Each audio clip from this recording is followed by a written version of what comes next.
Straight in the house, and the suspense is building. We got something sitting here now. Had to do another slight tear down because you guys, I told you there was something on its way. And, I guess the title kind of gives it away, but not exactly, right? Because I've done videos before on how much I love CD playback, especially when it's a really well designed and well engineered player, man. I'm sorry, it's a step above streaming. But hey guys, this isn't a comparison video because I absolutely love it all for different reasons. And that's why I have streaming here. But when you're able, which I've already done in my life, I had the Electric Company EMC 1UP, it's a cult classic CD player. I mean, this thing was like 32 pounds, just built like an absolute tank. It had a 24 192 DAC in it. It was just, again, the weight of the music. There's just no streamer or DAC combination that I've had at the same price range that could mimic it. It's just, I don't know why that is, guys. I'm not a technical person, but I truly believe, for me, that a high-end CD playback will beat streaming. It will truly beat it. I don't like using that word, but that EMC 1UP, that's one of the pieces I regret selling. Okay, it still fetches big bucks on the used market. If you ever see that exact model, it's got a middle transport with a huge sliding transport mechanism that's on ball bearings. I think it's like 18 pounds on its own. So I know there's lots of you out there that own CDs and love spinning CDs, and it's another really beautiful way to engage with your music, okay? Just like vinyl is, because there's that hands-on thing, and you don't have the world at your fingertips with an app, and all you're thinking of is the next track or next album to play when you're streaming. You can't fully engage, and many people have admitted that I'm right there. So I've been waiting for this player for years to find one, just because of its accolades, especially for you vintage guys out there. I'm just going to say, I know that it's one of the best CD players of all time, and it's still regarded that. And there's also the Cambridge. A lot of you may not know, there was a CD player that came out in the 80s also that was $5,000, okay? Back in 81, and it was Cambridge Audio, the CD1. It was a 2 chassis. I'd love someone to chime in that actually owns that. That one's the most rare, most highly sought after CD player of all time. It is. But, there's many out there. The CDM1 transport is just an unbeatable piece of engineering, built to last for life. Fortunately, it's not available, but there are some circulating around that you can buy. And I can't speak highly enough of CD playback. I've always had a cheap rebadged Philips here. It's just a cheap player. It weighs it's so lightweight, the sheet metal and all that, but it's always been flawless in playback, just a little bit dark. Not a lot of resolution, really flat sounding. But some people like that, I don't. But it served its purpose, right? Until I got the one I've been waiting for, man.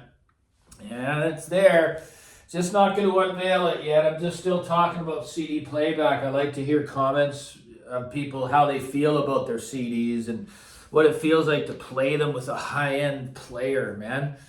Just incredible. And I just don't know scientifically why it sounds so good, So anyways, the piece has arrived. I'm going to put it through its paces here, do a nice unveil in a couple of days. I got a very small CD collection that I have lost a lot due to my prior lifestyle. When I was, suffering decades ago, I would have had 5 times that size of collection.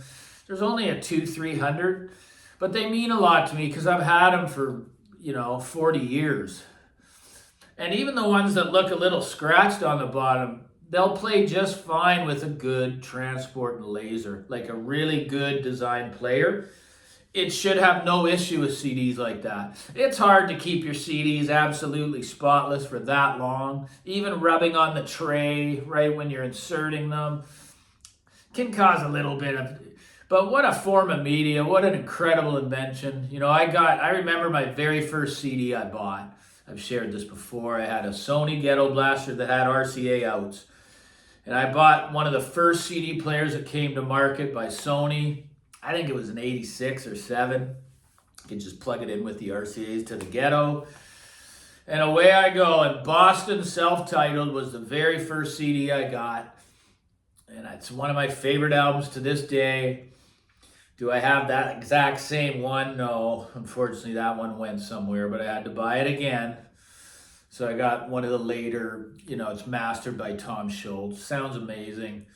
And I got some CDs that are actually pretty valuable, like the Dead movie out. It's 5 CD set. It's the Grateful Dead movie soundtrack. It's just awesome. Absolutely awesome. So I can't wait to bring this to you guys. And how I got this thing absolutely complete with all service manuals, original pamphlet that came introducing the series, original manual, remote, original factory box and packaging. It's basically as rare as, and the unit is basically an 8 out of 10. And it's, you know, 40, 50 years old. So, sorry to tease you like this, guys, but, you know, I like to try to spread out the content a little bit. And, yeah, I've always believed that CD playback had the upper hand. Streaming is a convenience factor. Now, I know you guys with the $100,000 DAC and whatever that is, pairing, streamer DAC pairing, put it up against the CD player of even less value, way up there in the upper high end. You know what's going to happen. You know, or CD transport to DAC, right? It's going to beat the network streamers. It's just a guarantee. It's a shrink's guarantee.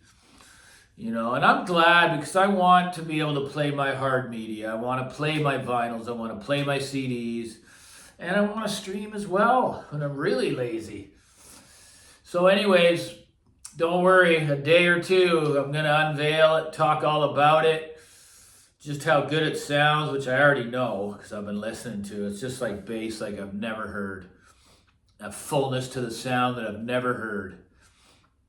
Never. I've never heard it. And again, the system's different, but it's just so easy to tell, right? And another beautiful thing, I can actually run coax into SPDIF on the player and run the line outs. And I can swap back and forth to see which DAC I prefer. The old Philips DAC that's in this player.